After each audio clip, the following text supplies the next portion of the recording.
మనలో భావాలు ఎలా ఉంటాయి, స్వల్ప స్వల్ప విషయాలకి మనం ఉద్వేగాలకు లోనవుతాం. ఇవన్నీ మనం తెలియదు, మనం ఇలాగా ఉద్వేగాలకి వీటికి లోనవుతున్నాం, మనం స్పాట్ చేసుకుంటున్నాం అనే విషయం మనకు తెలియదు. కానీ గమనించుకోవాలి, గమనించుకుని విచక్షణతో మనం వీటిని తొలగించుకోవాలి. ఇది ఎప్పుడు సాధ్యం? ఆధ్యాత్మిక పరంగా మనం మన మార్గం ఆధ్యాత్మిక మార్గంలో ఉన్నప్పుడు, అందులో మనం ఆచరిస్తున్నప్పుడు ఉంటుంది. పరమాత్మ భావాలతో మనం ఎప్పుడైతే ఉన్నామో మనకి చుట్టూ పరిసరాలు, ప్రకృతి అన్నీ మనకు సహకరిస్తాయి. మనలో ఈ ప్రజలు మన చుట్టూ ఉన్న ప్రజలు, మన స్నేహితులు, మన పరివారం, వీళ్ళంతా కూడా మన లోపల మన భావాలని, మన ప్రేమని తెలుసుకుని వారు కూడా అందరూ సహకరిస్తారు. ప్రకృతే కాదు, ప్రతి ఒక్కరూ మనకు సహకరిస్తారు. మనం అందరి యందు కూడా మంచి భావాలతో ఉన్నప్పుడు, మంచి సంకల్పాలతో ఉన్నప్పుడు, ఎవరైనా మనతో కోపంగా కానీ, చెడు భావాలతో కానీ, చెడు సంకల్పాలతో కానీ ఉన్నప్పుడు కూడా మనం వారి యందు ఎటువంటి వ్యతిరేక భావాలు చూపకుండా మంచి సద్భావనలతో మనం ఉన్నప్పుడు మనకి ఇదే జరుగుతాయి. అలాగే పరమాత్మ స్థూలంగానే కాకుండా సూక్ష్మంగా కూడా మనం ఆయనతో సంబంధాల్లో ఉండి ఆయనతో మనం ఉన్నప్పుడు మన లోపల ఎన్నో శక్తులు మనకి అంతర్లీనంగా మనకి పెరుగుతాయి. పరమాత్మ ప్రేమ మనకి దొరుకుతుంది. ఆయన మనల్ని ఆశీర్వదించి మన ప్రతి విషయంలోనూ మన సంకల్పాలను మనకి ఎంతో శక్తిని, మన సంకల్పాలకు శక్తిని ఇస్తారు. అందుకే మనం ఏం చేయాలి? ఎప్పుడూ శృతిలో ఉండాలి. ఆయన మన ఆచరణ చెప్పిన వాటిని ఆచరిస్తున్నామన్న నమ్మకం మనకు ఉండాలి.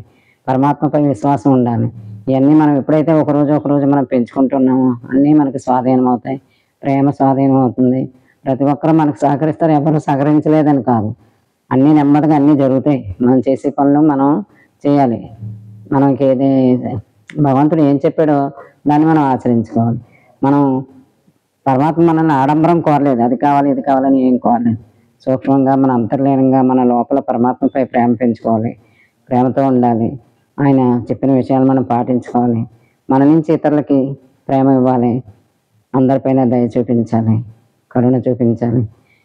ఆయన లక్షణాలన్నీ కొన్ని మనం పునిపించుకుని మనం ఉన్నప్పుడు ఎలాగా లోపల ఉన్నాడు కదా, ఎక్కడో లేడు పరమాత్మ, మన లోపలే ఉన్నాడు.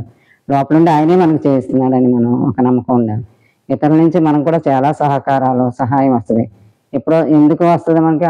వాళ్ళు చేయరు, మనకు పరమాత్మ అందిస్తాడు సహాయం. ఇలా అర్థం చేసుకుంటూ ప్రతిదానికి మంచి భావాన్ని మనం జోడించుకుంటూ మనం ముందుకెళ్ళాలి. ఈ లోపల మనం చేసి పూజ పునస్కారాలు సూక్ష్మంగా ఆయనతో అంతర్లీనంగా సంబంధాలు ఏర్పరచుకోవాలి. ఆయనతో మనం ఎప్పుడైతే లోపల నుంచి మనం సంబంధాలు ఏర్పరచుకున్నామో మనం చేసే పనులన్నిట్లోనూ ఎంతో శక్తి, ఎంతో ప్రేమ అన్నీ మనకి స్ఫుటంగా చూసే వాళ్ళకి తెలుస్తుంది. అందుకనే ఎప్పుడు ఎవరితో మాట్లాడినా ప్రేమగా ఉండాలి.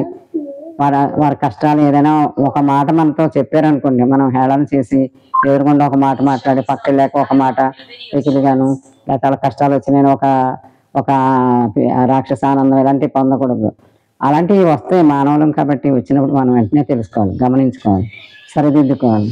ఇలాంటి పరివర్తన ఎంతో ముఖ్యం. ఇలా మనం పరివర్తన చెంది మనం ఉన్నప్పుడు మన లక్షణాలు తెలుస్తాయి బయట వాళ్ళకి.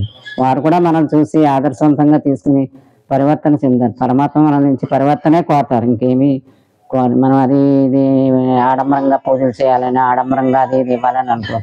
మనస్ఫూర్తిగా హృదయాన్ని ఇవ్వండి, మనస్ఫూర్తిగా ప్రేమించండి.